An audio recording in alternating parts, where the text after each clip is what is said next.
Hello, I'm Brad Kelly, and you're listening to Method and Madness. This is a show about books, the people who write them, and the labyrinth to be explored between the words. Have you ever heard about Willie the Weeper? Had a job as a chimney sweeper. He had the dope habit and he had his bad. Listen while I tell you about a dream he had. Hey there, so if you're new to the show, this is what I call a madness episode. Basically, I read a book and I follow down a bunch of the little rabbit holes that open up for me as I read. And the idea is that in doing this, we'll learn something more about the book and its context, but hopefully also something about literature more generally, and maybe even something about culture, consciousness, and whatever else happens to come up. You can catch earlier versions of this on the back half of our episodes on books like Moby Dick, Neuromancer, No Country for Old Men, and Lolita. Now, normally this Madness episode would be paywalled, and my guest conversation about the book would be free. However, as that conversation is a collaboration with Glenn Rockney on his fantastic book club show, Gain of Fiction, we're leaving that one paywalled for both Rare Candy and Method and Madness premium subscribers, and I'm putting out this particular Madness episode on the free side. Most of the time, I think it's going to work the opposite. Guest convo free, Madness paywalled, but nonetheless, let's get into it. So, on this installment of Method Madness, I'm going down into the labyrinth of Don DeLillo's 1988 pseudo-historical masterpiece, LIBRA, which, if you don't already know, is a novel that centers on the JFK assassination, largely through the perspective of the scantily documented life of the purported assassin, Lee Harvey Oswald. Now, I am going to get into some heavy conspiracy stuff here, so stick around for that, but I want to start somewhere else, actually. And this comes from an observation I made while reading the book. And this is that I think it reveals something about DeLillo's overarching theme. Not only that, but also his great advantage and perspective as a writer. And one of the things that I think sets him apart, because I think we see this kind of thing elsewhere in his work. The best way that I can phrase this is that DeLillo, when he's operating at his highest level, the work feels like a modern, secularized psyche rediscovering God without the language or precedent for it. Now, what the hell do I mean by that? Well, this takes me right to a set of questions that plague anyone really who thinks seriously about art. And there are three questions really, maybe even more than that, sort of nested together with different perspectives. There's the logical or utilitarian question, what does art do? There's the perhaps civic question, what is the purpose of art? And the more personal question of why do we make art? Now, there's a way of looking at this that I've been grappling with as it applies to literature. And to explain it, I think the best place to start is with a quote from Gilles Deleuze. This comes from his 1981 book, Francis Bacon, The Logic of Sensation. We're talking the painter Francis Bacon, not the statesman, scientist, and Shakespeare suspect Bacon. Now, for a little context, one thing Deleuze is trying to deal with here is he's trying to get away from the simplistic notion that art is representational, that and he poses this as something of a mental construct, this idea of representational art, that has plagued especially anthropological work with art, and I think founders, even when we discuss art that is notionally representational. His point here would be that even something like, say, a landscape painting, to view it as simply representational is largely to miss the point. Here's the excerpt, quote, "For there is a community of the arts, a common problem. In art and in painting as in music, it is not a matter of reproducing or inventing forms, but of capturing forces. For this reason, no art is figurative. Paul Klee's famous formula, not to, quote, not to render the visible, but to render visible, means nothing else. The task of painting is defined as the attempt to render visible forces that are not themselves visible. Likewise, music attempts to render sonorous forces that are not themselves sonorous." I think this is somewhat easy to see, say, in the paintings of Munch or Bacon, as this book is about. And on a basic level, I think you can sort of think of the existential or whatever forces pushing the subject of the painting, the scream, to scream, right? And I'm also reminded that Francis Bacon once said that he was interested in painting the vibe of the scream. I don't think that was his words exactly. The vibe of the scream and not the horror that caused it so much, though he painted plenty of horrors in my perspective. And I think you can pretty easily grok the sound thing, right? I mean, there are predictable emotional reactions to certain notes, right? Now, in literature, I think this process is definitely happening, but let's see if we can, in the work of DeLillo, particularly LIBRA, let's see if we can see him doing this. Now, I'm going to read a couple disparate paragraphs from LIBRA. Quote, "He kept the Marxist books in his room, took them to the library for renewal, carried them back home. He let classmates read the titles if they were curious, just to see their silly faces crinkle up, but he didn't show the books to his mother. The books were private, like something you find and hide, some lucky piece that contains the secret of who you are. The books themselves were secret, forbidden, and hard to read. They altered the room, charged it with meaning. The drabness of his surroundings, his own shabby clothes, were explained and transformed by these books. He saw himself as part of something vast and sweeping. He was the product of a sweeping history, he and his mother, locked into a process, a system of money and property that diminished their human worth every day as if by scientific law. The books made him part of something. Something led up to his presence in this room." Now here is another paragraph. "Added to everything else was the fact that he'd actually have the rifle. He'd emerge with the rifle. He'd be able to say he transported a rifle and a stolen blanket through the city of New Orleans. Ferry watched the mice in the cage, made whistling sounds. All this built seamlessly into Lee's narration to Robert Sproul, the future inside the present, the little cartoon at the heart of events." And then here's Ferry talking. "The question is, can you cure the disease before it kills you? Once you set out consciously to cure the disease, as I did even before I knew the word cancer, you run the risk of catching it. Comprende? Whatever you set your mind to, your personal total obsession, this is what kills you. Poetry kills you if you're a poet, and so on. People choose their death whether they know it or not." And here's another paragraph from LIBRA. Quote, "Plots carry their own logic. There is a tendency of plots to move toward death. He believed that the idea of death is woven into the nature of every plot, a narrative plot no less than a conspiracy of armed men. The tighter the plot of a story, the more likely it will come to death. A plot in fiction, he believed, is the way we localize the force of death outside the book, play it off, contain it. The ancients staged mock battles to parallel the tempests in nature and reduce their fear of gods who warred across the sky. He worried about the deathward logic of his plot. He'd already made it clear that he wanted the shooters to hit a Secret Service man, wound him superficially. But it wasn't a misdirected round, an accidental killing that made him afraid. There was something more insidious. He had a foreboding that the plot would move to a limit, develop a logical end." Okay, now, in these paragraphs and in other places, DeLillo, I think, is kind of telling us about the force, right? But I think, in that old show versus tell paradigm about writing and reading, but I think he even more effectively shows us this force and thus kind of allows it to emerge to the point where we can even give it a name. And he does this in a couple of different ways, but I think the first sort of keyhole to peer through in this regard is the title of the book itself. Now, here is an excerpt from Serlow's Great Dictionary of Symbols, a book I highly recommend for writers or anybody just interested in symbology whatsoever. This is the entry on Libra. Quote, "The seventh sign of the zodiac, Libra, is like the cross and the sword, related to the symbolism of the number 7 and the sign for equilibrium on both the cosmic and the psychic planes, and concerning both social and inward legality and justice. It is said, therefore, that the balance or scales designates the equilibrium between the solar world and planetary manifestation, or between the spiritual ego of man and the external ego or personality.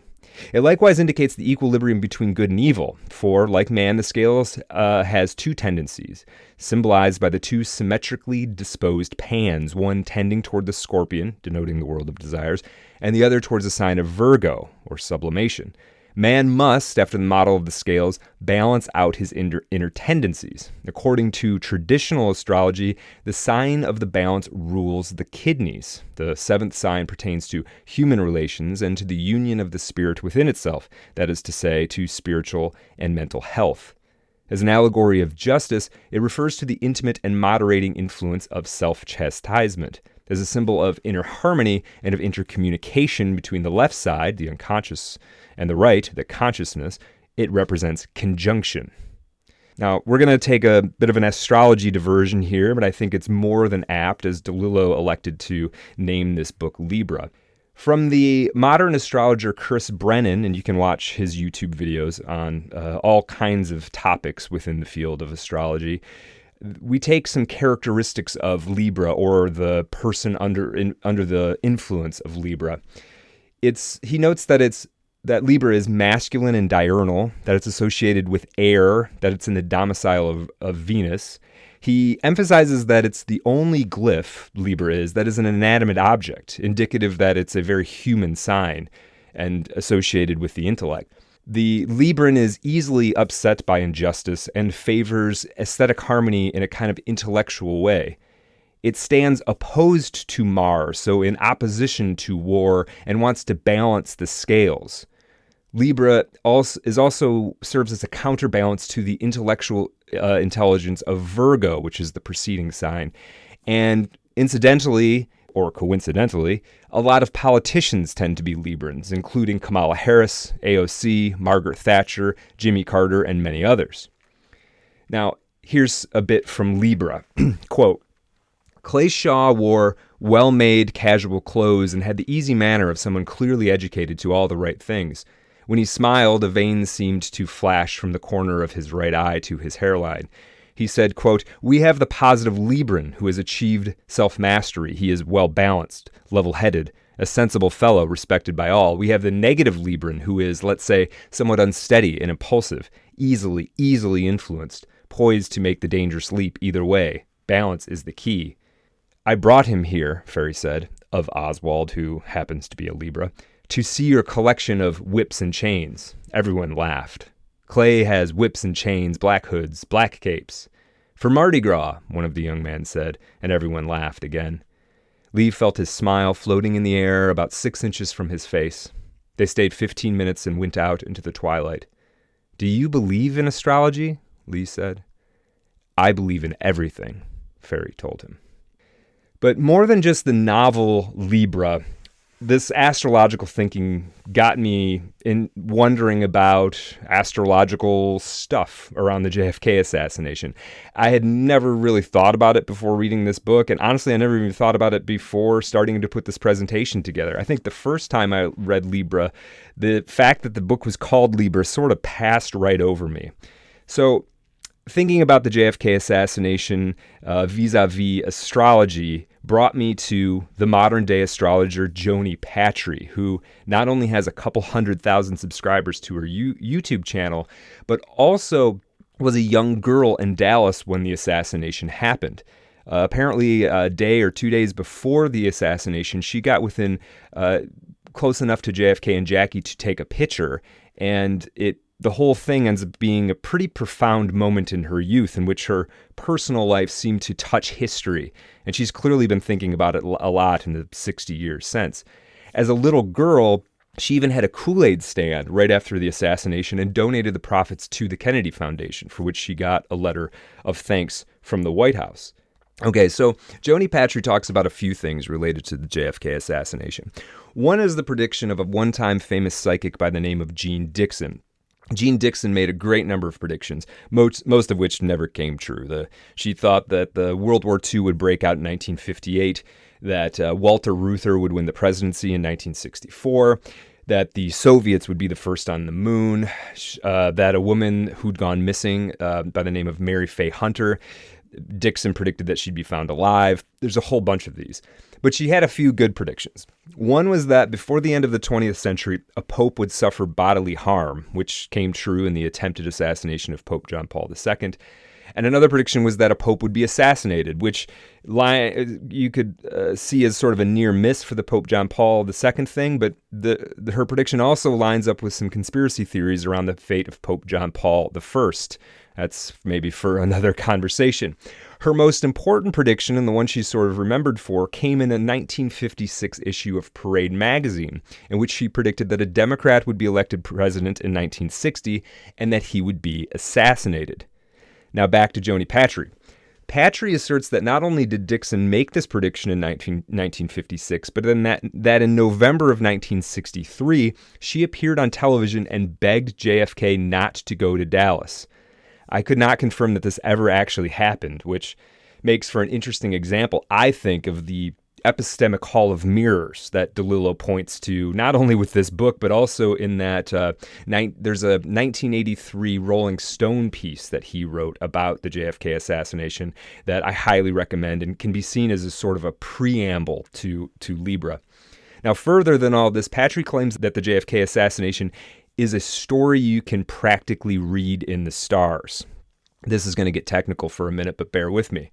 So in Patry's book, Pluto, subtitled Control, Power, Surrender, Rebirth, a book she wrote with a Vedic as opposed to Western approach to astrology, she had this to say about the astrological aspects of this. Okay. First, she says that in Kennedy's chart, he has Mars in the 8th house, and the 8th house is apparently about longevity and death, and is commonly thought in the Vedic tradition to tell you something about how one dies. Mars is, of course, associated with war and death, and so what is more of an act of war, no matter how pathetic and undergunned, than the assassination of a sitting president? Okay, so she also emphasizes here the role of Pluto, because according to Patry, the slow transition of Pluto, which, it takes apparently 244 years for Pluto to go through all the signs of the zodiac, this is an indication that it's going to play a major role in historical events. When something happens that is significant in a grand historical way, the location of Pluto generally has something to do with it. She claims that JFK had Aries in his 7th house, and 7th house has to do with marriage and relationships, and that Jackie, because of the position of her natal Mars position and the position of Pluto that day, Patry says that this indicates that Jackie's marriage would end violently and in a historical fashion. Now, she also talks about LBJ's chart with respect to this day. LBJ, of course, was the vice president and took over as president on November 23rd of 1963. According to Patry, one could practically convict LBJ for being involved in the conspiracy based on what she sees. It gets very technical, but in sum, she says that transiting Uranus on the day of the assassination is 16 degrees of Leo, which is apparently where Leo is in LBJ's natal chart. And this is an indication, apparently, that this day would mean for him sudden transformative change. Furthermore, Jupiter, which is apparently associated with luck, expansion, and abundance, on this day was sitting exactly on LBJ's Saturn, associated with responsibility, in the 8th house, apparently related to death. Now, Pluto, along with several other signs, are all in Leo for LBJ, which means it is the culmination and coincidence of a great many forces, including Pluto. Now, I got to stop here because it starts to get over my head, and I honestly don't know enough to evaluate. I'm pretty much just regurgitating what Patry says here. However, all this stuff is interesting to me because much like I think DeLillo is working to harness invisible forces and make them visible, I think astrology, right or wrong, is an attempt to do the same thing. One last bit on this that I find very interesting is this cycle that Patry points out that I'd never heard anybody mention before. She situates the JFK assassination as part of a roughly 18-and-a-half-year cycle, in which astrologically what's happening is Ketu, which is this astrological shadow planet, is in Sagittarius, and Rahu, another Vedic shadow planet, is in Gemini. And she says that when this is the case, crazy stuff happens. Well, what else has happened in this 18-and-a-half-year cycle, according to her? Well, 1945, about 18 and a half years before the assassination of JFK, we get the bombings of Hiroshima and Nagasaki. And then 18 and a half years after the assassination, she points to the AIDS crisis. Then 18 and a half years after that, 9/11. 18 and a half years after that, COVID. Make of that whatever you will. Now, some intrepid book reviewers determined that DeLillo doesn't or didn't hold any firm beliefs about astrology. It's not that DeLillo, as far as we know, sits down to read his horoscope every day. Nonetheless, coincidences, which I think, again, astrology is this effort, successful or not, to patternize seeming coincidences. Coincidences play a major role in Libra in a way they kind of don't in maybe any other book I've ever read. And the closer you look at the JFK assassination, the more you realize there's a lot of coincidences there too. And so including these as a plot device is, in my opinion, a brilliant move. So let's look at some coincidences in Libra. There's two big ones, and I'm sure there's a bunch of other little ones. The first big one that comes to mind is that just as Lee Harvey Oswald has been lost to the conspirators, he walks right in Guy Bannister's door. And this, in the book, in the forward progression of the plot, not only the plot of the book, but the assassination plot, this seems like a stroke of luck that is something beyond luck. A later coincidence, a later stroke of luck is one of the most chilling passages in the book, according to me, anyway. And this is David Ferry talking to Oswald, quote, "Of course you saw it. It said the president's passing under your fucking window. The fucking building faces Elm Street, doesn't it? You spend most of the day on the 6th floor, don't you? His car's coming along Houston right straight at you, then dipping away down Elm, moving slowly and grandly past. The one place in the world where Lee Oswald works. The one time of the day when he sits alone in a window and eats his lunch. There's no such thing as coincidence. We don't know what to call it, so we say coincidence. It happens because you make it happen. You see what this means? How it shows you what you've got to do? We didn't arrange your job in that building or set up the motorcade route. We don't have that kind of reach or power. There's something else that's generating this event. A pattern, outside experience. Something that jerks you out of the spin of history. I think you've had it backwards all this time. You want to enter history. Wrong approach, Leon. What you really want is out. Get out. Jump out. Find your place and your name on another level." End quote. Now, as I kind of said earlier, I think these coincidences in the book Libra help us to get our hands around what these forces DeLillo is talking about actually are. And I think that the only name we can really give this force, if we're looking for a single word, is history. I think there's somewhere in there he says the forces of history or grand historical forces. Don DeLillo, in my opinion, is suggesting, speculating, or maybe just kind of even thought experimenting with the notion that history is at least a semi-autonomous force in the world. And I think actually, if you look at this book, you think about this book carefully, I think the forces of history are, depending on your perspective, either the protagonist or the antagonist of this book. You know, when you're in grade school, you learn about the sort of different conflict types that a work of fiction can be about. You've got man versus nature, man versus self, man versus man versus society, which I guess this sort of Libra kind of is. And this would be, in this context, would be something like man versus history. And man is losing. I couldn't help thinking that there's something of Hegel in all of this. Now, what Hegel wants to do is go back and look at all the history he can have access to, and that's not very much. Even though Germany put together a very remarkable historical culture in the 19th century, the amount of actual historical data that Hegel has to work with is not very good, not very accurate, not very comprehensive, and thus his history itself suffers from certain defects with regard to that. But he does think that he sees the broad general outlines in the progress of human beings. Progress is central to Hegel's conception of history, and his conception of history is central to his conception of philosophy. What he adds to the rationalism and idealism of the German Enlightenment is the idea of history. He has freedom and rationality existing in space and time.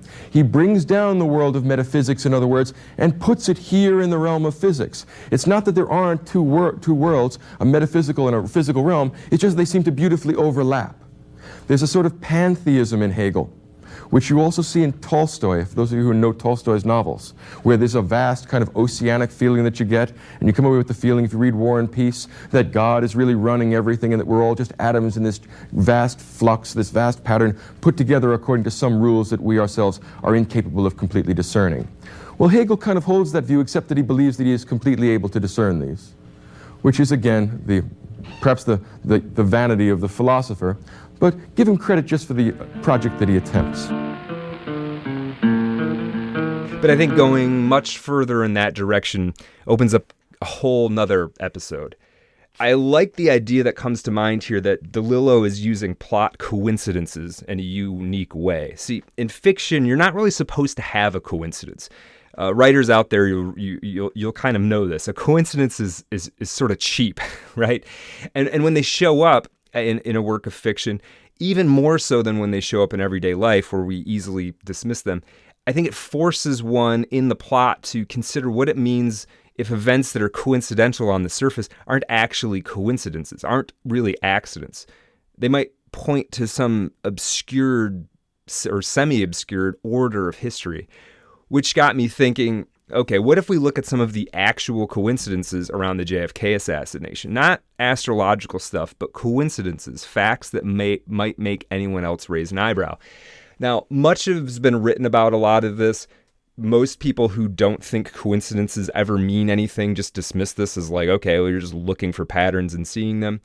But let me just throw these out to you. I think most of these are at least mostly factual, depending on how you kind of interpret things. But let me just read some of these from network.org.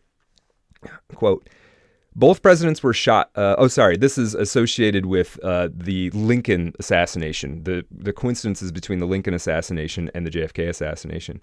Quote, both presidents were shot in the back of the head on the Friday before a major holiday while seated beside their wives, neither of whom were injured. Both were in the presence of another couple, and in each case, that man was also wounded by the assassin. After both assassinations, there were loud and insistent claims that the fatal shot must have come from a different direction. Each president in his 30s married a socially prominent 24-year-old girl who spoke French fluently. While in the White House, each president had a family of 3 children, and both lost a child through death. Both Lincoln and Kennedy were second children. Both had been boat captains. Both were related to a U.S. Senator, Attorney General, Ambassador to Great Britain, and the Mayor of Boston. Presumably, those are all different people they were related to. Each had been elected to Congress in the year 47 and were vice presidential runners-up in the year 56. Each was elected president in 60. Before each was elected, a sister died. Both had a friend named Billy Graham and knew an Adlai Stevenson. President Kennedy had a secretary named Mrs. Lincoln, and President Lincoln had a secretary named John Kennedy.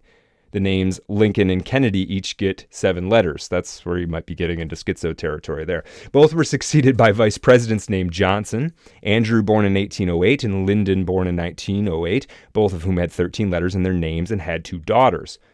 Both assassins have 15 letters in their names. Booth shot Lincoln in a theater and fled to a warehouse. Oswald shot Kennedy from a warehouse and fled to a theater. Both assassins were in their turn assassinated by shooters who used a Colt revolver and fired only one fatal shot. Now, when I read all of these, I don't have a tendency to make too much of them. Any one is clearly coincidental in the banal sense, and I suspect that we could run a kind of analysis on any 2 historical events, and if there's enough data, you could find similar correspondences. But it definitely feels significant, doesn't it? It feels like you're reading a book and the author is stitching things together at the subconscious level, and as if there's a deliberate set of clues being left alone. It's enough to make anyone start drawing radical conclusions, and it's indicative of the kind of conspiracy theory that has cropped up around the JFK assassination. Now there's just certain people I have no time for. Like if you're sexist or homophobic, or if you don't believe in conspiracy theories.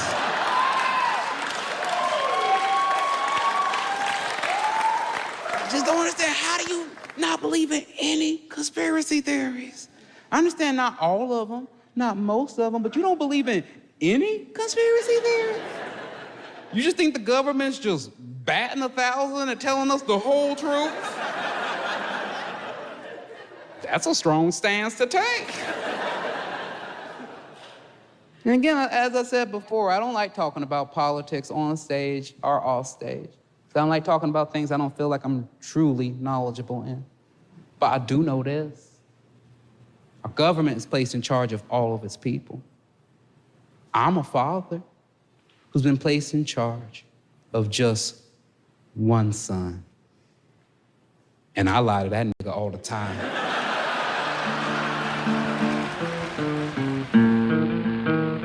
Now, I definitely want to get into some JFK conspiracy theory stuff, but let's talk about conspiracy theory more generally before we go there.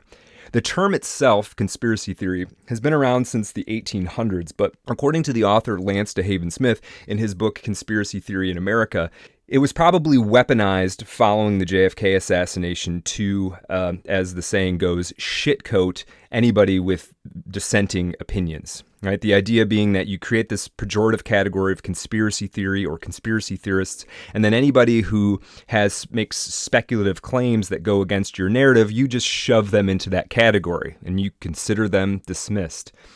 I want to propose that conspiracy theory is best understood actually as a subgenre of literature, and one that is something of a post-industrial subgenre of folklore. To understand what I mean by this, we first have to consider what folklore is exactly, and what is a folk tale. A folk tale and folklore is effectively pop storytelling in which a group of people express their culture. Now, that's way too broad for our purposes because, in a way, every story in which a group of people expresses their culture, every story is a way in which a group of people express their culture, right? But there is a difference that is sort of significant. See, in DeLillo's LIBRA, we have an author. In folklore, the folktale may have a collector, an archivist, an articulator, a popularizer, but it doesn't generally have an author. The simplest unit on which to think of a folktale is on the order of a joke. Now, I know with the proliferation of stand-up comedians, we do have jokes that have authors, right? But if you go to, if you think about your favorite joke that you heard at a bar one time, those jokes basically never have an author. Nobody knows who wrote these things. They just sort of appear. Much like we don't know who exactly was the first person that observed that, say, 9/11 is an inside job. These ideas sort of emerge from the culture. And yet I think this definition of folktale and folklore, it's still a little too broad for our purposes in thinking about conspiracy theory as a sort of neighborhood of folklore. And so to get a little bit finer point on it, I want to read a quote from a 1969 essay by Alan Dundas entitled Folklore as a Mirror of Culture. Quote, "Folklore is autobiographical ethnography. That is, it is a person's own description of themselves. This is in contrast to other descriptions of that people, descriptions made by social workers, sociologists, political scientists, or anthropologists. It may be that there is a distortion in a people's self-image as it is expressed in that people's songs, proverbs, and the like, but one must admit that there is often as much, if not more, distortion in the supposedly objective descriptions made by professional social scientists and journalists who in fact see the culture under study through the culturally relative and culturally determined categories of their own culture. Moreover, even the distortion in a people's self-image can tell the trained observer something about that people's values. Out of all the elements of culture, which ones are singled out for distortion, for special emphasis? Folklore as a mirror of culture frequently reveals the areas of special concern. It is for this reason that analyses of collections of folklore can provide the individual who takes advantage of the opportunities afforded by the study of folklore a way of seeing another culture from the inside out instead of from the outside in." So if we apply Dundas' framework to conspiracy theories, and let's just stick with this whole JFK thing for a minute, And we kind of look at the energy around the theory, the themes, the assumptions, the narrative arc of the theory. There's a way in which it kind of doesn't matter so much for our purposes at the moment whether the theory itself is true, because the salience of them, as the story moves from one person to another, says a lot about one's perspective. They tell us what people are anxious about, right? And the theories that get bolstered and emphasized, and the theories that get suppressed, who is emphasizing and boosting them, who is suppressing them, all of these things tell us a lot about people's perspectives and their emotional relationship to the world. They also highlight the epistemic gaps in our understanding. And this is important, I think, to understanding further the increasing sense of alienation people have. Maybe I'm wrong here. Maybe I'm the only one who's becoming increasingly alienated from the world. But given the rise in the increase in conspiracy theories, I don't think that's the case. Now, I'm not the first person to say, hey, conspiracy theories are folklore. I may be the first person who actually believes some conspiracy theories to say that, but I'm not the first person. There's a fairly recent academic book about this entitled Whisper in the Echo Chamber: Folklore and the Role of Conspiracy Theory in Contemporary Society. This book is edited by Jesse A. Fivecoat and Andrea Kitta.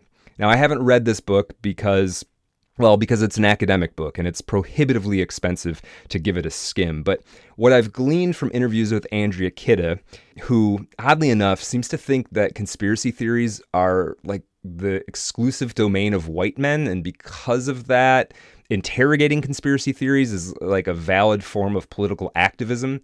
That all seems like a pretty tired approach to me, but she does raise some interesting points that I think are valuable. One is to think of conspiracy theories as a spectrum, right? We all exist on this spectrum somewhere. Everyone has their own pet conspiracy theory. I and a lot of other people think there are some weirdnesses around the JFK assassination, right? And your neighbor might think that the moon landing was fake. Your grandpa might think that Elvis faked his own death, etc., etc. I think one takeaway from this is to be very cautious when judging someone else's conspiracy theory on first glance. Maybe assume that they have access to some information that you just haven't come across yet. Now, she also, Andrea Kitta does, suggest that the root of conspiracy theory is the very basic level of suspicion which we all need to navigate our lives, right? If you have zero suspicion, you do not survive.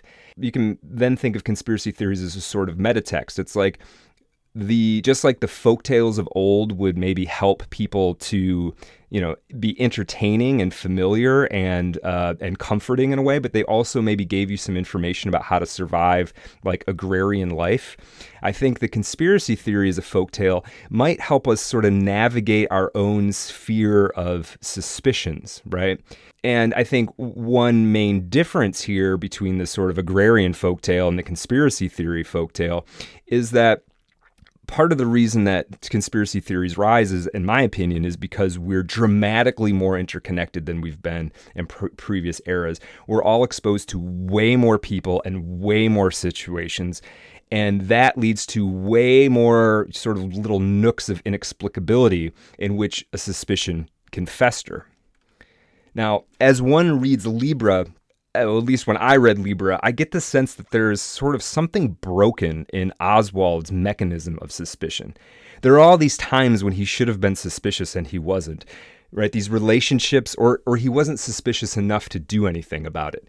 The relationships he cultivated in Japan with that guy Kono, for instance, he should have really been suspicious of the motives of the guy he called Kirilenko when he gets to the Soviet Union. And instead of being suspicious, at their first meeting, he comes to think of Kirilenko as a, quote, man I can trust completely. Similarly, later, Oswald gets involved with David Ferry, and it seems like he's always blinded. And it would be easy to want to say he's like blinded by ideology, but I don't really think that's it. It may have been a factor in his actual life, but in the book LIBRA, it's not so much that he has an ideology, but that he wants to be brought into the workings of history. And so Oswald goes along with things because he wants to matter.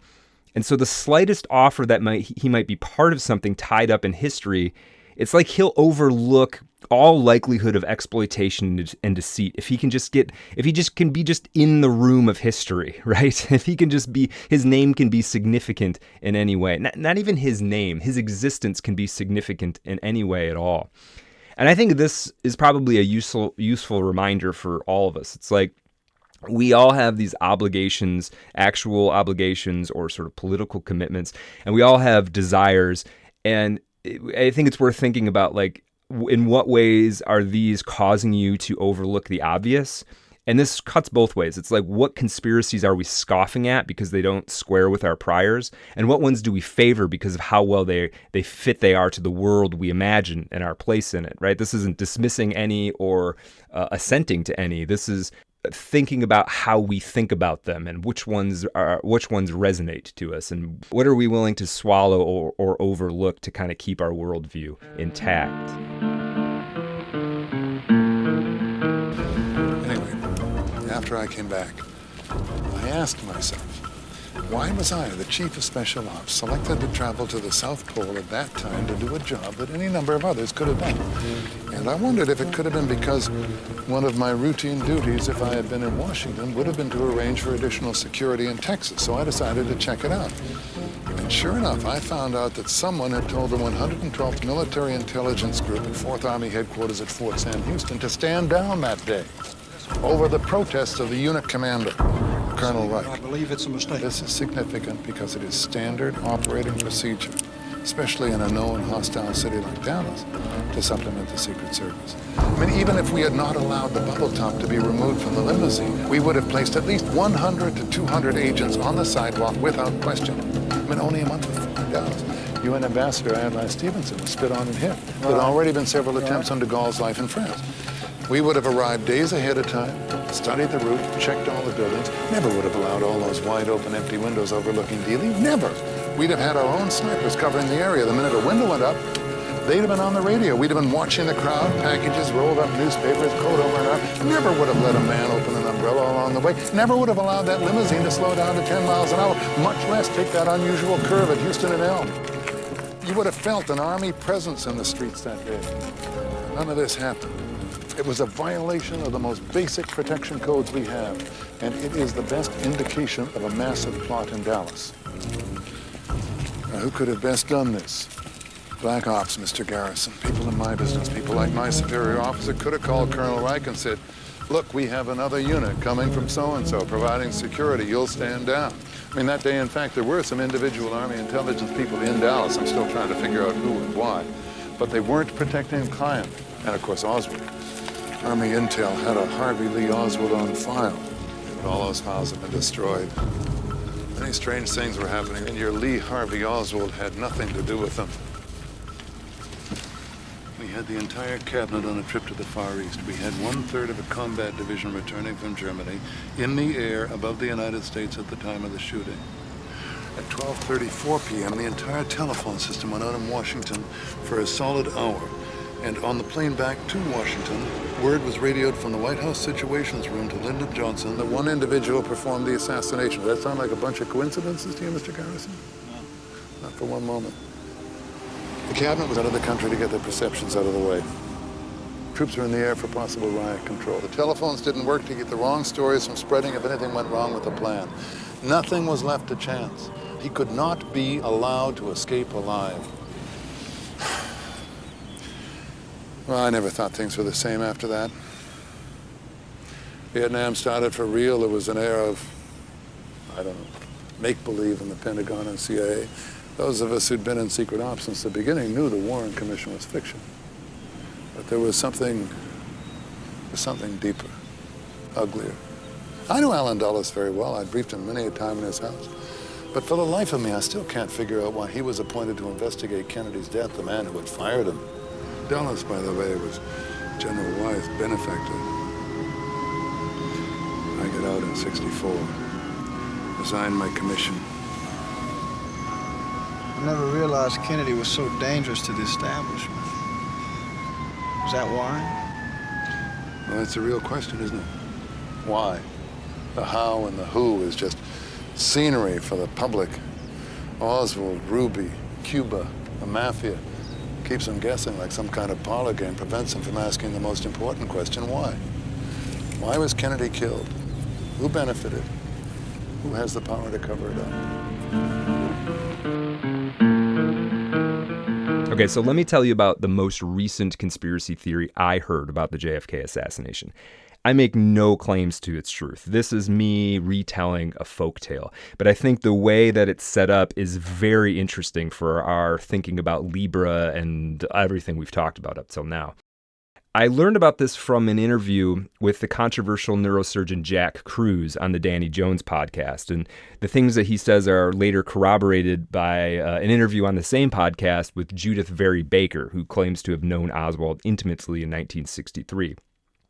Kruse, besides just having access to a lot of, let's call them facts, he sets the thing up in a really interesting way, and he reasons with the audience that there's something to his story because unlike fiction, which has to make sense, we were talked about fiction and coincidences earlier, this story, his story, does not make sense, and that's why you have to believe it.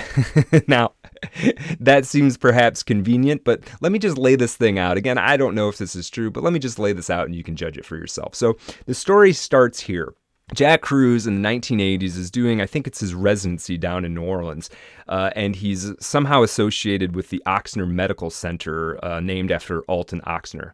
While he's there, he observes that despite the fact that they don't have a whole lot of resources and some of the equipment that they need, in the basement, they happen to have a $100 million LINAC device. And a LINAC is a linear accelerator, which is a precision radiation device for destroying tumor cells. Kruse is down there and he thinks this is very odd, and he starts poking around and starts asking questions. The narrative about this that he has arrived at after talking to a lot of people down there is that Alton Ochsner was a CIA FBI asset, and he had been tasked by the government to solve the SV40 issue. If you've never heard of the SV40 issue, that stands for Simian Vacuolating Virus 40. There is a conspiracy theory around the idea that the polio vaccine had been infected with SV40. Now, to help with this process of getting rid of SV40, removing it from human beings and from vaccines, etc., Ochsner sets up a team. He hires a woman out of University of Chicago. I don't have her name handy. He hires a young prodigy. She's like 18, named Judith Very Baker. She's still around and doing interviews occasionally. He hires David Ferry, who, as we know, is obsessed with cancer. And he hires, perhaps coincidentally, Lee Harvey Oswald as a kind of runner, right? Oswald has no special understanding of chemistry, LINACs, or SV40 or any of that. He's just doing labor for them, essentially. Now, they set this facility up to try and tackle the SV40 issue. Coincidentally, and I'm hoping by the end of this, when I say coincidence, that word means something just slightly different to you. They set this place up on Magazine Street. And after doing some research, they find that they aren't super effective at getting rid of SV40, but that apparently in using the LINAC, they're able to turn SV40 into a bioweapon. And one of the things that this bioweapon can do, if I'm understanding this correctly, is it can rapidly incur cancer in a host. So they set out to cure this thing. They end up with a bioweapon, and that thing becomes interesting as well. Remember how Jack Ruby died, if you're familiar with the JFK assassination. Apparently, he suddenly died of cancer, right? In a rapidly aggressive cancer in a fairly short time frame. Now, Kruse claims that Oswald's ongoing involvement in this whole thing is that once they had developed this bioweapon, he was going to be the guy to take this thing in cigar form down to Cuba and give it to Castro. The idea here is that the whole Russia thing was just so that that Oswald could get his commie credentials, I guess. And that would help him get into Cuba. Kruse also claims that Oswald, David Ferry, and Clay Shaw, under the cover of registering people to vote, went down to a Angola prison to test their bioweapon on a prisoner who had agreed to do it in order to get a payout for his family. Weirdly enough, and I don't know if this has anything to do with anything, this apparently happened on the same day as the MLK's I Have a Dream speech. Anyway, apparently it's proven that Lee Harvey Oswald registered to vote on that day in Clinton, Louisiana. The story goes that they injected the guy with this new bioweapon. He died within 10 days. Not long after that, Oswald went to Mexico in an effort to eventually get to Cuba and, according to Cruz, kill Fidel Castro. Now, I don't know if any of that's true. Some of it does seem to line up chronologically, but anything you can make a lot of stuff line up chronologically. One thing that was interesting that came out of this and the conversation with Judith Vary Baker was that apparently Oswald knew he was going to be a patsy for the JFK assassination for quite a long time. And in fact, he at one point actually foiled an attempted assassination on JFK in Chicago, like a month or two before the events of Dealey Plaza. He made an anonymous phone call. The JFK security team made some change-ups, and the assassination didn't happen. I don't know if that's the case, but that's certainly, if it were, that would certainly mean Oswald is a very different kind of character than is painted by sort of mainstream history. Now, to me, that's all a fairly interesting story, but it's actually, for me, is not the most interesting conspiracy theory around the JFK assassination. I really don't have the grounds to say whether Jack Cruz is correct, misled, untruthful. You can decide all that for yourself, and I recommend going to listen to that conversation. He says a lot of things about a lot of things, and as long as you kind of buckle up, it's quite a fun ride. For me, the story of a man named Kerry Thornley is far stranger. And, like this SV40 theory, DeLillo doesn't get anywhere near it. Sitting around in a bowling alley in 1958, to be exact, somewhere in the vicinity of Whittier, California. And we were discussing philosophy, and we were talking about order and chaos.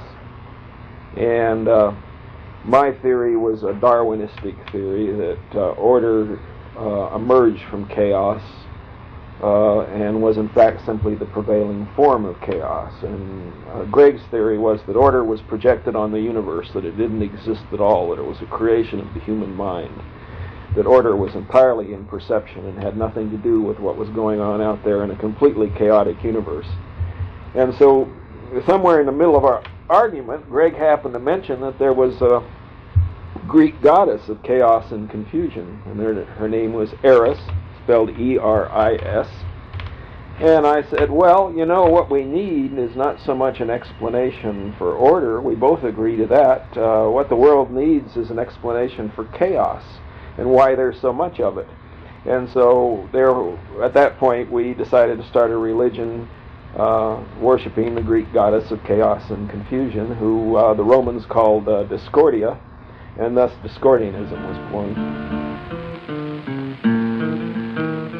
Now, like DeLillo may have, I struggled with what order to tell the story of Kerry Thornley in, but let me just start by reading a longish passage, and then I'll tell you what it's from afterwards. The only setup you need to know is that the character Johnny Shelburne is based on Oswald, and the setting is, here I think the setting is during his deployment to Atsugi Naval Air Base in Japan.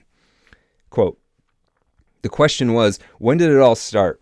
The day they arrived at the new base, Johnny Shelburne was just good old Johnny. A couple of nights later, he was still normal, a little drunk, but not weird like with this candle bit. The killer kept thinking and chewing on the gravy-covered combat boot. Saturday. What happened Saturday? He and Johnny went over to the enlisted club and played bingo and drank beer. Yep, Johnny was okay Saturday. Saturday night, he went to Yokohama on Liberty. He said he was going to go up to see his girl, Yoko. Check Saturday off. Willie washed the combat boot down with coffee that tasted like dirty socks. Kyo riced. This chow is really bad tonight. I mean, it usually isn't good, but tonight it's just no good. It's bad. Willie, welcome to the club, Diamond said, grinning at Wicker. You're becoming a real gourmet. Yeah, Abe, it must be worse than I thought, Wicker said. He didn't say a word about those eggs last Monday that tasted like aluminum foil, remember? Monday morning at chow, that was it. The killer chucked another hunk of boot leather into his mouth. Shelburne started acting like some kind of nut then. He kept talking about how everything depended on nothing, and he said that there was nothing but nothing and not much of that. Some physics theory he heard in college or someplace. The moment came back to Willie very clearly. Hell yes, Willie. It's really very logical if you think about it in the right way. Take an atom, the smallest thing there is, right? Right, I guess. Okay, break it apart and what have you got? An atomic explosion? No. You have electrons and neutrons. But you know what happens? They disintegrate. And get this, they turn into light waves. Now, what is light? Is light matter? Hell no, it ain't. So everything is made out of nothing. So the Oriental thinkers and philosophers have been right on the nose for centuries, and just now modern science is catching up with them. That was how Shelburne was talking Monday at breakfast. At noon chow, he just sat there looking at the salt shaker. That night he had duty section, and when Willie tried to get him to check out and go to the East Camp movie, he said he'd rather lay around the barracks and read. Ever since then, he'd been real weird, staring at candles, reading, and telling his oldest buddies to get lost. Something must have happened to him. This is an excerpt from a novel entitled The Idle Warriors by Carey Thornley, a man also known to Discordians as Lord Omar Khayyam Ravenhurst. In this, Oswald serves as a main character, time in El Toro Marine Base in Santa Ana, and at Sugi Naval Air Base in Japan, and it goes kind of up to his defection for the Soviet Union. Now, while this book was not published until 1991, it was actually written in the years leading up to 1962, before the assassination. And while not before Oswald's name was first mentioned in the news, it was obviously well before he became a household name. So we've got a book written in which Oswald is a character it's finished in 1962, right? Totally fascinating. Now, while this book might be our entry point to the Thornley Oswald JFK nexus, I don't even think it's the most interesting aspect to the whole. Now, on paper, Thornley is the guy who wrote this book I just read from, The Idle Warriors, but he's just as notable for being the co-founder of the Discordian movement with his friend Greg Hill. After the JFK assassination, he would become known to some as the second Oswald, and to put it bluntly, he would descend into paranoid schizophrenia. But that's telling the story in the simplest possible way, and I want to pull apart some aspects of this to see what's there. Most of this next part of the episode comes from a book by Adam Go-Rightly entitled The Prankster and the Conspiracy, the story of Carey Thornley and how he met Oswald and inspired the counterculture. Let's start with Discordianism. Discordianism is a religion, or to some, a parody of religion, centered around reverence for Eris, the Greek goddess of chaos, strife, and discord. Though highly decentralized and diffuse, Discordianism's founding document, the Principia Discordia, written partly by Thornley, lays out the key principles. Let me read a quote from it written by Greg Hill, actually. Quote, "The belief that order is true and disorder is false or somehow wrong is the anaristic illusion. To say the same of disorder is the eristic illusion. The point is that little t truth is a matter of definition relative to the grid one is using at the moment, and that capital T truth, metaphysical reality, is irrelevant to grids entirely. Pick a grid and through it some chaos appears ordered and some appears disordered. Pick another grid and the same chaos will appear differently ordered and disordered. Reality is the original Rorschach. Verily, so much for all of that." Now, Discordianism would grow to become a very important influence on what we think of as 1960s American counterculture. And this happened a few different ways. The largest was this very nebulous, ongoing, decentralized project that the Discordians called Operation Mindfuck. This was nonviolent anarchism in practice, with a goal to, as Adam Go-Rightly says, quote, "awake and mutate the sleeping robots of society." They would go about this through any number of means. They would hand out business cards with weird little Discordian koans on them. They tried to drum up a universal rent strike. And the most interesting one to me is Carey Thornley's Do-It-Yourself Conspiracy Kit, which Carey and Robert Anton Wilson used to disseminate the idea that the Bavarian Illuminati was behind many of the events of the day. The whole idea of this was to sow the culture with paranoia as a sort of joke, to wake people up, to sink into the actual chaos. Now, let me read a quote from Robert Anton Wilson's Cosmic Trigger, specifically about this Illuminati aspect of Operation Mindfuck. Quote, "The Discordian revelations seem to have pressed a magic button. New exposés of the Illuminati began to appear everywhere, in journals ranging from the extreme right to the ultra-left. Some of this was definitely not coming from us Discordians. In fact, one article in the Los Angeles Free Press in 1969 consisted of a taped interview with a black phone caller who claimed to represent the Black Mass, an Afro-Discordian conspiracy theory we had never heard of. He took credit on behalf of the Black Mass and the Discordians for all the bombings elsewhere attributed to the Weather Underground. Other articles claim the Illuminati definitely were a Jesuit conspiracy, a Zionist conspiracy, a bankers conspiracy, etc., and accused such worthies as FDR, J. Edgar Hoover, Lenin, Aleister Crowley, Jefferson, and even Charlemagne of being members of it, whatever it was. So I point this out to say that it's very possible that the reason even today that people say the Illuminati is behind various conspiracy theories is because of Kerry Thornley and his sort of out there friends in the 1960s. Now, in addition to all this, Robert Anton Wilson, who had befriended Thornley via correspondence, wrote the ever-popular Illuminatus trilogy. This is 3 interconnected novels that take one on a drug, sex, and magic-fueled ride through a circus of conspiracy theories. The book is dedicated in part to Kerry Thornley, and Wilson and Thornley would be friends for many years, but by the end, Thornley was convinced that Robert Anton Wilson was one of his CIA handlers. Now, we'll get to that in a bit. Another aspect of the whole Discordian thing is the Enigma of 23, which is something that you may have heard about. Here's a little bit from Robert Anton Wilson in a 1977 article he wrote about where this whole noticing the number 23 came from. Quote, I first heard of the 23 Enigma from William S. Burroughs, author of Naked Lunch, Nova Express, etc. According to Burroughs, he had known a certain Captain Clark around 1960 in Tangier who once bragged that he had been sailing 23 years without an accident. That very day, Clark's ship had an accident that killed him and everybody else aboard. Furthermore, while Burroughs was thinking about this crude example of irony of the gods that evening, a bulletin on the radio announced the crash of an airliner in Florida. The pilot was another Captain Clark, and the flight was Flight 23. Because of this connection and a bunch of others, the number 23 became somewhat, I don't know if sacred is the right word, but let's say important to the Discordians and associated with Eris, the goddess of disorder.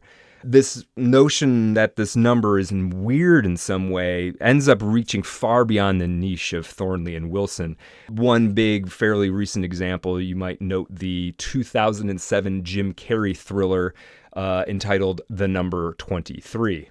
Now, Discordianism, so obviously you can see there, Discordianism, or the influence of Discordianism, is still with us in many ways. I mean, some people claim that they're the ones who popularized the peace sign, though I've seen that disputed. And there's a bunch of other little odds and ends.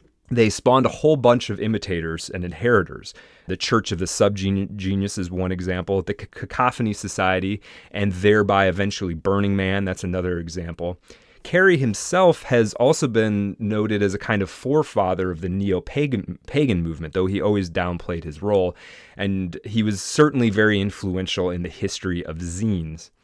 But let's back up and give this story its full context. We're just getting started here. Kerry Thornley was born in Los Angeles in 1938.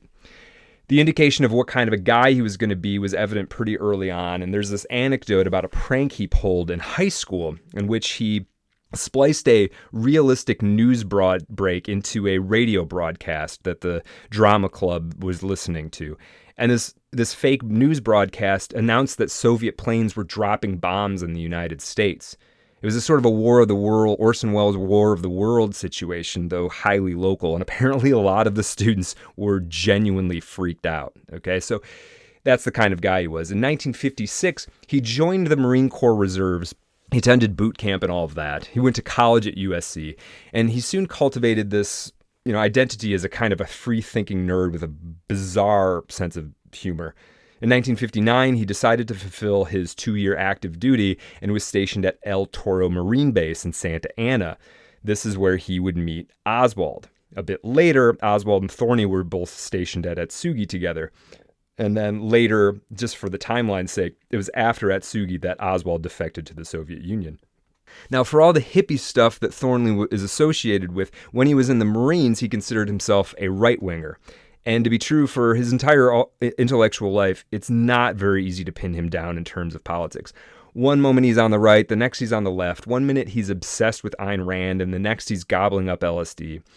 I think it's probably easiest to say that he was an anarchist, and the flavors of his anarchism changed over time. He was apparently very much against Marxism, but he was also friends with Oswald and liked him. And when they were friends in the military, Thornley says that Oswald was fairly regularly espousing Marxist ideas and a sort of satirical paranoia about Big Brother. Now, Carey gets out of the Marines and he's working on Idle Warriors. He's starting up a lecture service, which seems odd for somebody who's like 22 to do. He gets a humor zine going called Apocalypse, a trade journal for doom prophets. And he's generally spinning up Discordianism, though he doesn't quite know that yet, with his buddy Greg Hill and some others. 1961, he moves to New Orleans for the fairly simple reason that he and Greg Hill believed if they moved to New Orleans, they could party a lot and not get hassled by the cops. In New Orleans, they fall in with a very disparate group of weirdos, among them two men, one Slim Brooks and a Gary Kirstein, the latter of which had the nickname Brother-in-Law. Brother-in-Law was an intense guy who seemed very intelligent and frequently boasted of his skills in burglary. He also shared with Thornley a hatred of JFK. This is 1961, right around Bay of Pigs time. Carey would also soon be introduced to a man named Guy Bannister, who, if you've read LIBRA, or and if you've seen the Oliver Stone JFK picture, you will recall Guy Bannister was played by Ed Asner. Guy Bannister would become a key suspect of Jim Garrison. Garrison, remember, is the Orleans Parish prosecutor who spent years chasing down many theories and rumors about the JFK assassination. If you want to picture him in your head, he was played by Kevin Costner in the Oliver Stone film.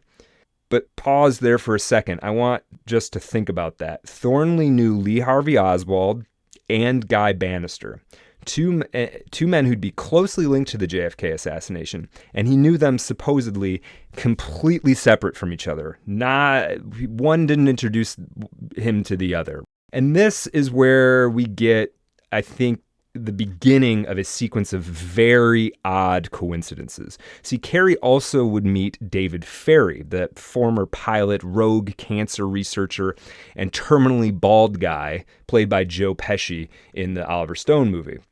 I think of David Ferrie as maybe the most striking character in Don DeLillo's Libra, and I think I tweeted something about him being the squirreliest guy in the 20th century, which definitely seems to be true. Now, Thornley meeting Ferrie, it seems like, according to Thornley anyway, this was a pretty minor encounter at a party at David Ferrie's house. But here's another early coincidence to all this. There's an early Discordian text called How the West Was Lost. And I think this even was before the Principia Discordia. There were a few copies made, and it was sort of, quote unquote, published on the Xerox machine of Jim Garrison. That's the prosecutor. That's Kevin Costner, right? Thornley apparently had a friend who worked in Garrison's office, and somehow he managed to, they snuck in there after hours and ran off some copies of this Discordian text.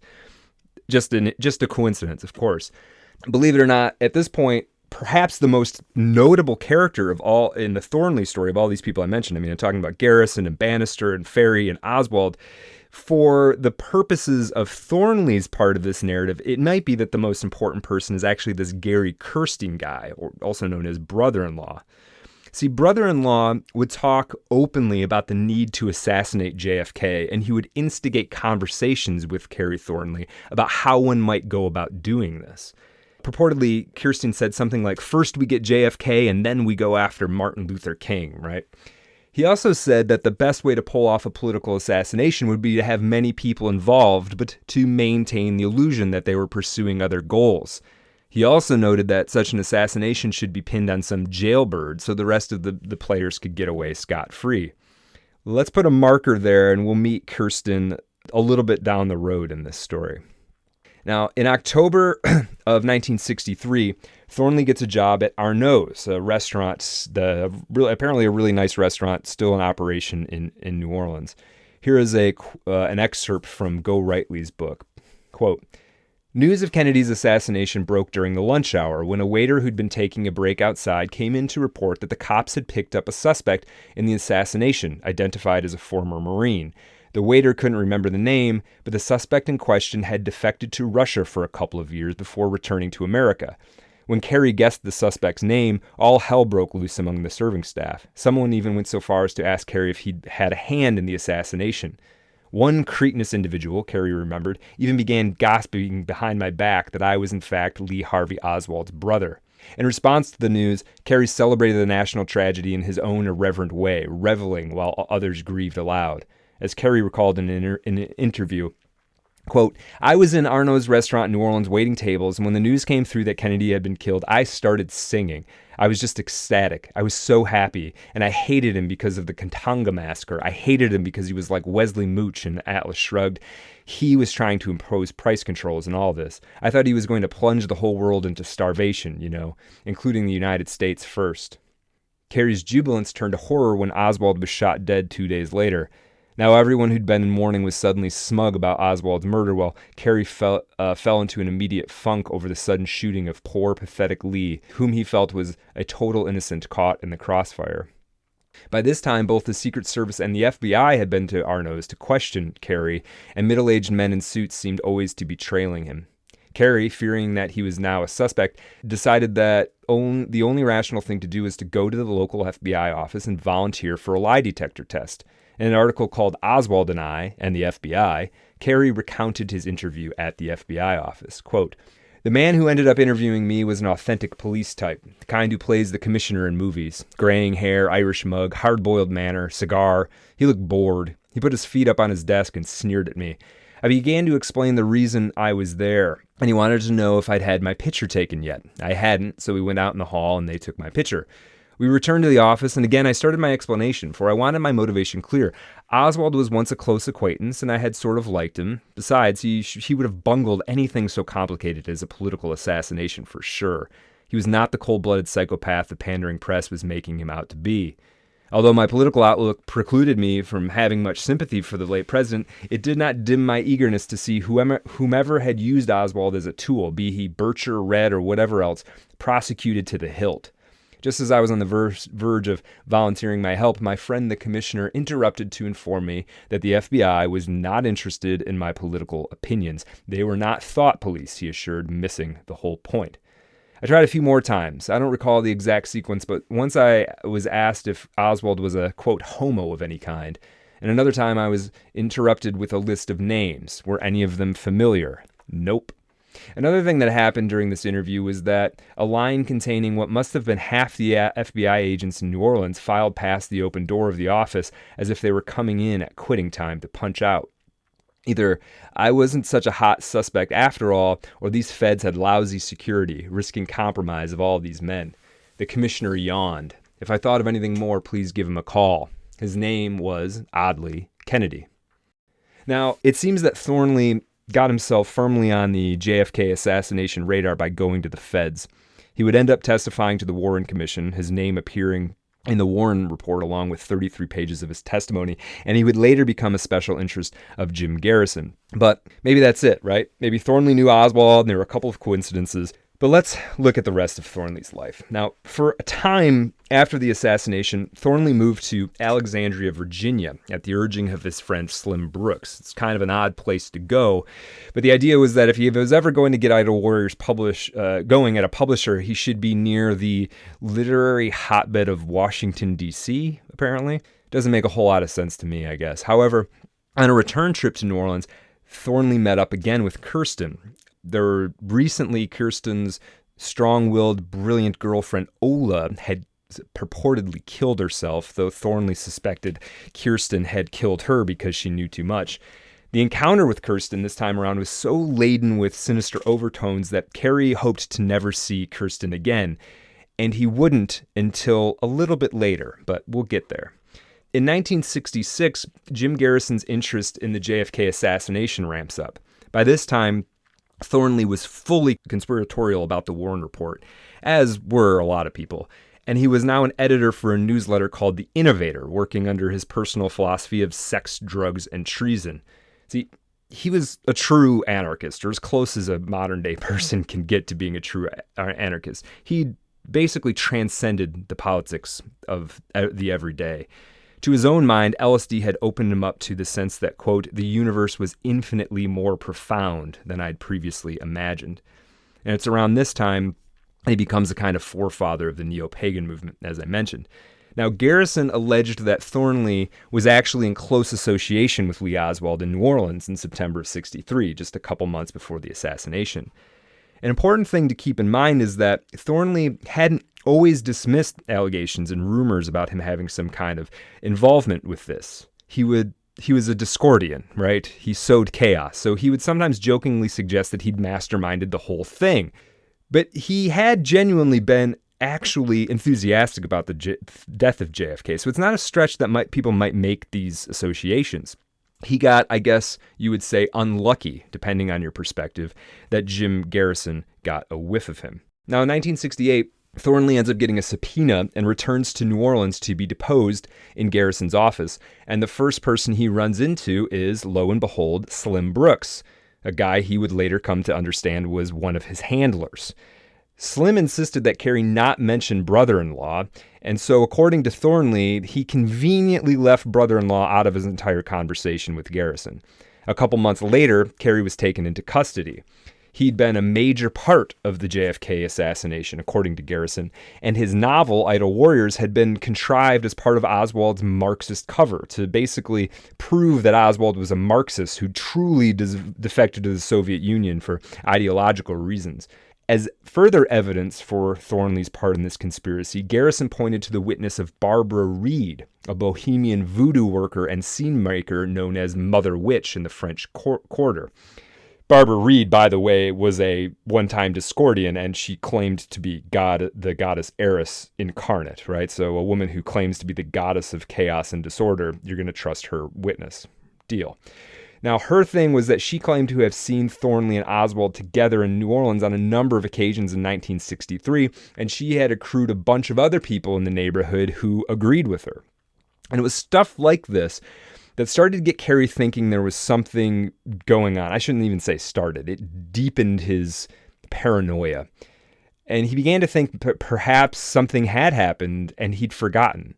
The 50s and into the 60s were a fog of weed, booze, and eventually acid, and he might have just lost himself for a while in there, or he might have been turned into a Manchurian candidate. He stood by the fact that he had no memory of hanging out with Oswald in New Orleans, but he was starting to think that maybe his version of events was missing some episodes. Whether or not they hung out together, the weird thing is that Carey lived just a couple of blocks from Oswald during this time in question in 1963. Is it possible Carey was right there and didn't even know of his friend Oswald's proximity? Now, it seems that no one ever talks about this Carey Thornley aspect these days, and I'm not sure why that is exactly, but at the time, this was a common part of the narrative in the air. Thornley was a recurrent part of comedian Mort Saul's routine, and Mort Saul convinced Johnny Carson to bring Jim Garrison on to The Tonight Show. Who's suppressing all of this information? On whose order? I'll tell you who's suppressing it. The federal government is suppressing it. Who in the federal government? The administration of your government is suppressing it because they know that the Central Intelligence Agency... On whose order? On the order of the President of the United States. Who do you think issued... Let me finish now. I didn't say a thing. Before the advertise...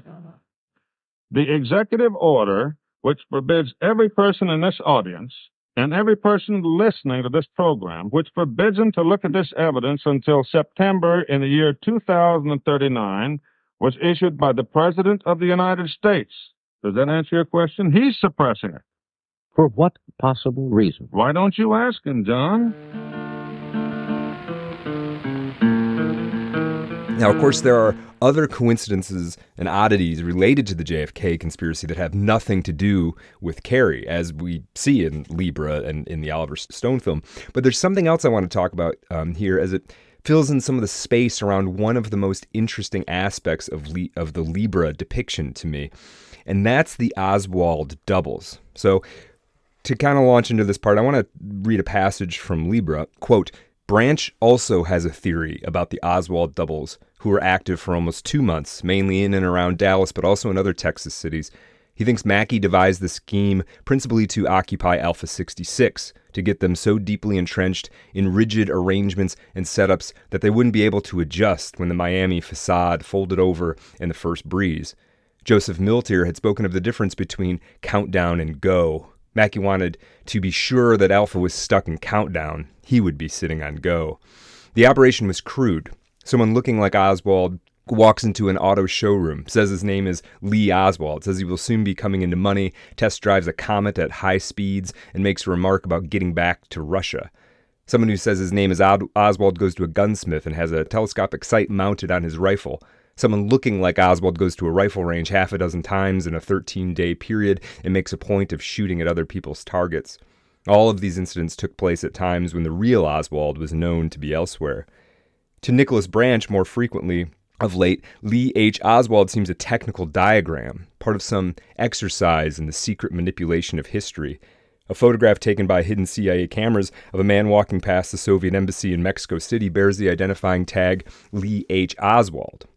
Oswald was in Mexico City at the time, but the man in the picture is someone else, broad-chested, with a full face and cropped hair, in his late 30s or early 40s, another form of double. It's not surprising that Branch thinks of the day and month of the assassination in strictly numerical terms, 1122.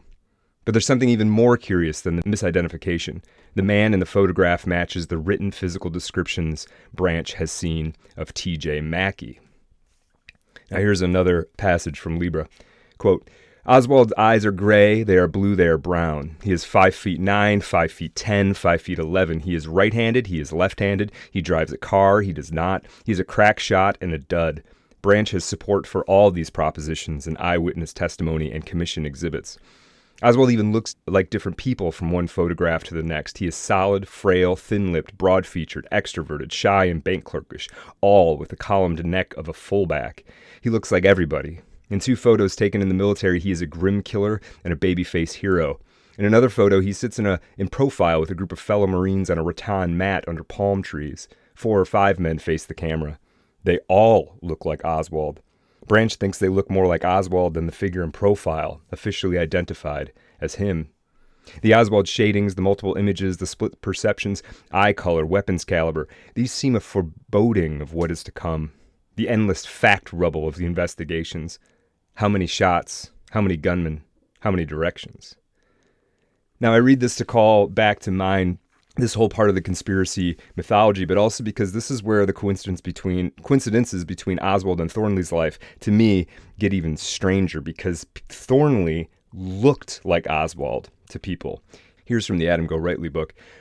Quote, one afternoon in September 1963, a young couple showed up at the Mexican consulate in New Orleans, and among other curious remarks, the young man asked, what do you have to do to take firearms or a gun into Mexico? A question sure to raise suspicions among consulate workers. Present as well at this curious consulate encounter was Mrs. Fenella Farrington, who was there to see about getting her family car returned from Mexico. 4 days after JFK's assassination, Mrs. Farrington was contacted by an FBI agent who informed her that the scene at the New Orleans Mexican consulate had been photographed by hidden cameras which had been activated when the young man in question had mentioned firearms. This young man, the FBI told her, had been none other than Lee Harvey Oswald. Later, during the Garrison probe, investigator Mark Lane showed Mrs. Farrington 17 photographs and asked her if any of them appeared to be the young man she'd seen at the consulate. To Lane's inquiries, Farrington replied that 2 of the pictures she was presented with could have been the man she'd seen. One of the pictures Farrington picked out was that of Oswald. The other photo was of Carrie Thornley. What makes this incident all the more curious is that Jim Garrison's investigator, Harold Weisberg, contracted a California artist to, quote, touch up several photos of Carrie to make him look more like Oswald. And it has been alleged that these photos were used to encourage witnesses to identify Carrie as the individual impersonating Oswald. So if this is true, Garrison was trying to hyperstition Carrie's guilt into mainstream consensus. And it seems like it was convincing Carrie as well. The notion that Carrie was somehow like Oswald and had at least spent time with Oswald in New Orleans caused such a disruption in this sort of sense-making apparatus of even the Discordian mind that some people were proposing that an Oswald lookalike had been planted to hang out near Carrie to create a trail of connections. And Thornley's actions weren't helping his case any. Shortly after the assassination, Thornley moved out of New Orleans to Virginia, as I mentioned, and this move stuck with Garrison and his investigators. From the Go Rightly book, quote, Spencer was somewhat puzzled that Carrie had left so suddenly, as his rent was paid for another week or so. When he checked out Carrie's apartment, Spencer found paper, torn up into little confetti-like pieces, scattered all over the floor. It also appeared that before the paper had been shredded, it was watered down to smear the ink so that the writing was indecipherable. Spencer noted that both the Secret Service and FBI had shown up at Carrie's apartment immediately following Kennedy's assassination, and because of this, Carrie had somehow been pressured to suddenly leave New Orleans. Later, Carrie described in a letter to Greg Hill what had occurred. Quote, "When I moved out of the place after the assassination, I was having a full-scale war with Jean," that's his girlfriend, who was drawing money, it turned out of our joint checking account faster than I could put it in. He was working as a waiter 12 hours a day at the time. And Jean had just come by and broken in and stolen back her things, which I was keeping as ransom until she paid back some of what she owed me. And so when I left the apartment, it looked like a hurricane had struck it. And although I had been planning the move for about a week, for some reason or other, I did not tell my landlord. So I just left him a note apologizing for the mess and telling him he could keep whatever was valuable in the stuff I left behind as a cleaning fee. So it appeared as though I had cleared out in a sudden panic. Now, further in the Go Rightly book, prior to Carrie's grand jury testimony, Garrison investigator Andrew Sciambra told him, quote, "If it checks out on a lie detector that you are telling the truth about having no prior knowledge of the Kennedy assassination, you can write another book, because if you aren't lying, and I personally don't think you are, you're a victim of the most fantastic chain of coincidences ever. This is just fantastic." In addition to a lie detector test, Carrie agreed to take truth serum, but Garrison never took him up on the offer. Another time, Sciambra came flat out and said, quote, "Maybe you're the second Oswald." "I feel like the second Oswald," Carrie shot back, wondering when they were going to handcuff him and escort him through the basement of the police building where another proto-Ruby would be waiting with a loaded gun. Now, this has got to be where the connections end between Thornley and the JFK assassination, right? They were just a string of odd coincidences. Thornley and Oswald happened to know some of the same people, and everything just sort of lined up to make Thornley look suspicious, right? Well, okay, Thornley did, in 1965, also have a coincidental relationship with the one-time member of the Al Capone gang, a guy named Johnny Roselli. Thornley was a parking garage attendant where Roselli lived in Beverly Hills in 1965. And who was Roselli? Well, he was just a guy who'd been implicated in the JFK assassination in some theories, such as Bruce Porter Roberts' gemstone file theory, right? So it seems like Thornley kind of lives in a reality in which countless aspects of his life tie back to the Dealey Plaza. For a while, all of this caused Thornley to be more and more confused about, frankly, his own identity and his possible role. But so many of the individual things seemed like coincidences that for many years he could never really land on an interpretation of events. The final phase of this process came in the 1970s when, while in New York City, Thornley saw an issue of the Yipster Times, which contained the accusation that the infamous spy E. Howard Hunt was involved in the JFK assassination. The article included a photo of E. Howard Hunt that to Thornley looked like the spitting image of his old associate, Gary Kirstein, also known as brother-in-law. Now, the suspicion around E. Howard Hunt is pretty valid on my reading, but I'm not going to go into all of the evidence around his involvement. That's like a whole nother 4-hour deep dive. We do know for certain he was involved in Watergate, E. Howard Hunt, that is, and that many theories around the JFK assassination put him in the action, and a lot of these theories bring receipts. But for our purposes, not only did E. Howard Hunt look like brother-in-law, it turns out that Hunt was the top official at the CIA station in Mexico City when Oswald visited in 1963, and he was stationed at Atsugi at the same time as Thornley and Oswald. So these connections to brother-in-law and E. Howard Hunt led Thornley to begin remembering in earnest his relationship with Kirstein. Among these memories was that Kirstein would talk to him about incidences of freak radio reception. Here's a little bit again from the Go Rightly book. Quote, "Yes," Carrie answered. "I think maybe once or twice it happened to me. A few months ago when I was lying across from Lafayette Square in a little room over Fred's Inn, I seemed to hear radio programs as I was drifting into sleep during my afternoon naps, with station breaks, news, commercials, weather reports, and music. When I woke up afterwards, though, I couldn't remember the call letters of the station.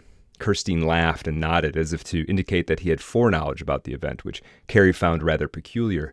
Carey neglected to mention that, while serving in the Marines, he had often experienced audio hallucinations before falling asleep. At the same time, he wrote off these episodes as nothing more than a peculiar category of dream. Carey didn't consider his freak radio reception experiences any differently, but now, over 10 years later, these memories were starting to worry him. So was Carey hearing voices, or was he having voices foisted on him? Now, Carey also remembered another incident in which he was helping Kirstein out on some kind of research project associated with Hitler. And Thornley was helping out by researching like the redeeming qualities of Hitler. And in retrospect, Thornley saw this as a way to potentially taint his own reputation and put him in the possible assassination category for any strident investigator, right? Do you imagine somebody's digging into Thornley's life and the paper trail he'd led behind, and you find a folder and some documents that have Thornley's name on it, and then just a bulleted list of all the great things about Hitler, right? You can see how that might cause an issue. Now, I'm kind of leaving out some other connections just for the sake of time and efficiency, but there are definitely these curious links between Thornley and something, right? I'm not even suggesting that he was the man in the grassy knoll, but there's something going on here. But we do have to note that at least in the Garrison time frame, if not before, Thornley was exhibiting schizophrenic tendencies. And so I think this is one of the reasons you don't hear about him. Thornley, yeah, sure, there was this guy back in the 60s who people thought was associated with the Kennedy assassination, but he was crazy, so we can't really put stock in anything he would say. But friends of his and associates of his also observed things that were very difficult to explain. Just one example here. Thornley and Greg Hill at one point were at this party together. I believe this was in San Francisco, and some ski-masked intruders broke in, and they stole everybody at the party's money, but they stole Carey's ID for some reason. There's also the fact that in Thornley's later years, when he was sort of set up in Atlanta, associates of his were often drawn into strange conversations with men in suits about Thornley's activities. So there's also this other thing that happens, and this is the appearance or reappearance of a man named David Bucknell, a man who claimed to have served with Carey and Oswald in the Marines, and he claimed that the three of them were recruited into an intelligence operation. I think that the character Bucknell plays a very minor role in the Yatsugi chapter of LIBRA, where he goes under the name Bushnell. He's the man who first encounters Oswald after he shot himself. So here's a little bit on this Bucknell thing from the Go Rightly book. Quote, according to Bucknell, it all began one day at El Toro Base when the names Oswald, Bucknell, and Thornley were called out over the PA system in order to report to base security. When the three arrived, they were seated in a small auditorium with a number of other men. Addressing the group that day was a Marine captain and a Hispanic man in civilian clothes named Mr. B. I think this is, for you real anointed conspiracy heads out there, I think that this is James Jesus Angleton. Continuing on, after the recruitment lecture, which outlined a counter-espionage program targeted at Castro's Cuba, Mr. B then interviewed the volunteers individually.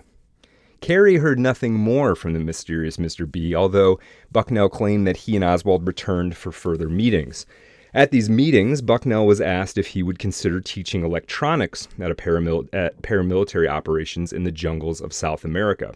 Bucknell was never contacted regarding this assignment. However, Oswald confided to Bucknell that he would be, quote, defecting to the Soviet Union on an intelligence mission in the near future. Furthermore, Bucknell told Carey that following Oswald's arrest and subsequent murder, he knew Oswald had been set up.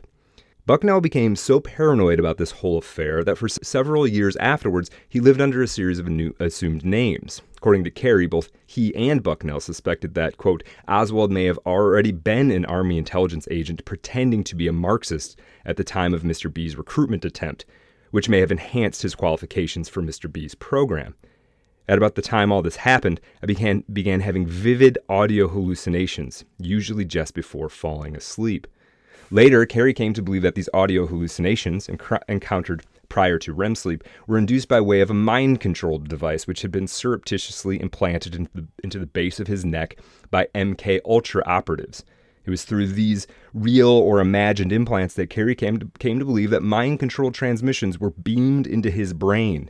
As Carey explained to the researcher Greg Krupe in the mid-'80s, quote, "I am implying that dreams can be produced technologically via low-level microwaves and that via UHF sound projections, thoughts can be planted."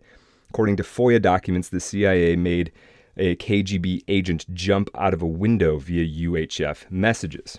Now, MKUltra, for those unfamiliar with the term, was the code name for covert CIA mind control experiments that started in 1953 under a program exempt from congressional oversight involving agents and psychiatrists who tested radiation, drugs, electric shock, microwaves, electrode implants, and psychosurgery on often unwitting subjects. The ultimate goal of MKUltra was to create programmed assassins a la the Manchurian Candidate. The CIA also tested a wide range of drugs in an attempt to find the perfect chemical compound to control minds. LSD was one such drug that deeply interested CIA psychiatrists. Now, not only do we have all of this, but apparently there was a 1983 Rolling Stone article. That's the same year that Don DeLillo's LIBRA article, the preamble, you might call it, to LIBRA showed up in Rolling Stone. And this Rolling Stone article implicated the Atsugi Air Base as one of the overseas outposts of MK Ultra drug experiments, right? Atsugi, where Thornley and Oswald and apparently E. Howard Hunt were all stationed coincidentally. Now, interestingly enough, there's another wholly unrelated to this Oswald theory that cites a man named Edward Gillen. This is a guy was a New Orleans assistant district attorney who claimed that Oswald once approached him about importing LSD into the United States, right? So there's a whole lot going on here. Now, this Bucknell thing and the connection to E. Howard Hunt, obviously, this really fueled a kind of paranoid breakdown in Kerry Thornley through the 70s. Here's a letter he wrote in 1976 to his friend Greg Hill, the other co-founder of Discordianism. Quote, and again, this is 1976, so we're talking 13 years after the assassination. Quote, "I've seen Howard Hughes, who is still apparently very much alive, and his CIA double. I see someone I believe is Timothy Leary quite regularly. I've had coffee several mornings with someone I believe is Bob Wilson." That's Robert Anton Wilson, the author of the Illuminatus trilogy. "All I know for sure is that absolutely nobody who understands what is happening is telling me the truth. I'm literally surrounded by the intelligence community, but after the first 3 attempts to murder me, things seem to have cooled down, and most of the spies now appear to be on my side. The guy I think was Wilson was short, had wavy gray hair, a pronounced limp, and crooked teeth. His predisposition towards me was benevolent, but he seemed unfree to tell me what the hell was happening. The guy I think is Leary says that some of the stuff I wrote, I've been keeping a journal since the first of the year, toppled the Shanghai Four in China.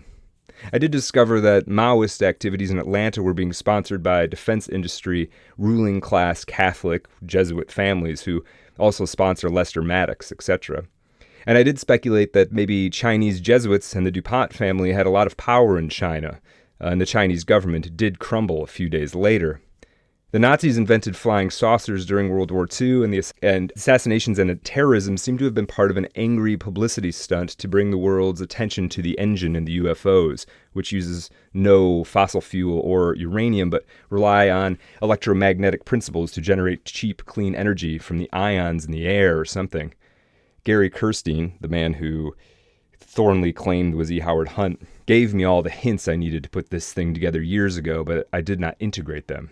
See what I mean? It even gets weirder than that, at least more elaborate. But you get the idea. I'm a pawn in some stupid game of conspiracy politics. The outfit of Nazis who murdered JFK, MLK, RFK, and Tate were working for is a defense industry security agency called Defense Industrial Security Command, or DISC. Hail Eris. An incredible amount of DISC, right, as in Discordian. Hail Eris. An incredible amount of secret society terrorism within the intelligence community seems to have been carried out in the name of the Discordian Society. It is possible I have a radio in one of my tooth fillings installed by the CIA at Atsugi, and that I have dreams which are transmitted to me by the Nazi Shambhala. It is also possible that both the CIA and DISC thought they had the transmitters for me and intended to use me, each to trick the other, in an abortive plot to overthrow the government. If this is the case, then I would appear to be a humanoid robot for freedom. You don't have to believe this, but I am sincere, and it is one of the few premises that explains most of it. Now, as the 70s and 80s wore on, Thornley made a living selling zines, buttons. He did a lot of washing dishes. I mean, at one point, he lived in a storm drain for a while. Into the 80s, he would occasionally show up with some new Discordian endeavor, but he was largely living the life of some kind of illuminated hobo. He resorted to, from time to time, eating out of the trash. He lived in back rooms and basements, slept in fields and forests. And while pretty much every friend he ever had was at one point or another accused of being in on it, he did manage to maintain some friendships in his later years, and he was never, kind of unbelievably, frankly, he was never committed to an asylum. He was always able to kind of keep himself together just enough. But I leave it to you to kind of think about whether Thornley was just crazy, or was he involved in something? Was he adjacent to something? And if he was somehow part of some massive plot associated with the JFK assassination, one has to wonder why. What was special about Thornley? In later years, Thornley developed a kind of hypothesis about all of this, about why this had happened to him. And Robert Anton Wilson sort of believed this too, to a certain extent. And this is that the Discordian Operation Mindfuck that I talked about earlier had, quote, swung open the doors of some spooky psychic realm, a realm with a sometimes twisted sense of humor, ostensibly inviting in a whole host of mad gods and hobgoblins, no doubt encouraged by the chaotic forces invoked by Eris. Here's how another Discordian, Greg Hill, who we've mentioned a couple times, this is how he describes this whole thing in the late 70s. Quote, Eris is an authentic goddess. Furthermore, she is an old one. In the beginning, I saw myself as a cosmic clown. I characterized myself as Malocalypse the Younger. But if you do this type of thing well enough, it starts to work. In due time, the polarities between atheism and theism become absurd. The engagement was transcendent, and when you transcend one, you have to transcend the other. I started out with the idea that all gods are an illusion. By the end, I had learned that it's up to you to decide whether gods exist, and if you take a goddess of confusion seriously, it will send you through as profound and valid a metaphysical trip as taking a god like Yahweh seriously. The trips will be different, but they will both be transcendental. Eris is a valid goddess insofar as gods are valid. The gods are valid when we choose them to be. So thanks for riding with me on that if you've listened this far. If you enjoyed this, please subscribe, rate, review, recommend to your friends, and I'll see you all on the next one.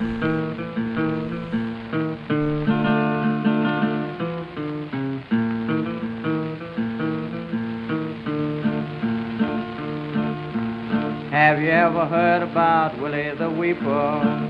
Had a job as a chimney sweeper. He had the dope habit and he had his bad. Listen while I tell you about a dream he had.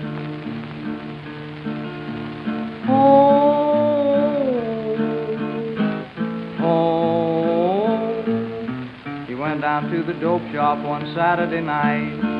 He knew the lights would all be burning bright. Well, I guess he smoked a dozen pills or more. When he woke up, he was on a foreign shore.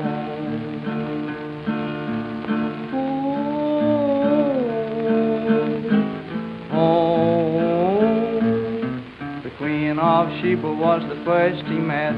She called him lovey-dovey and honey pet. She gave him a great big automobile with a diamond headlight and a golden wheel.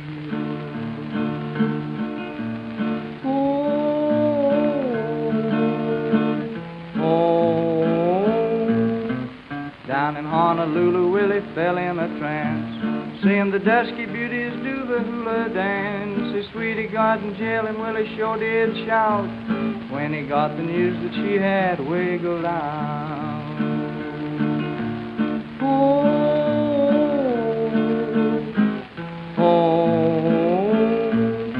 He landed with a splash in the river Nile, riding on a sea-going crocodile.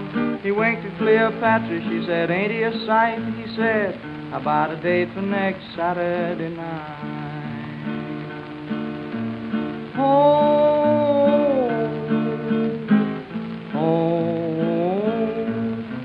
He had 1,000,000 cattle and he had 1,000,000 sheep, had 1,000,000 vessels on the ocean deep, had $1,000,000 all in nickels and dimes. Well, he knew because he counted it 1,000 times.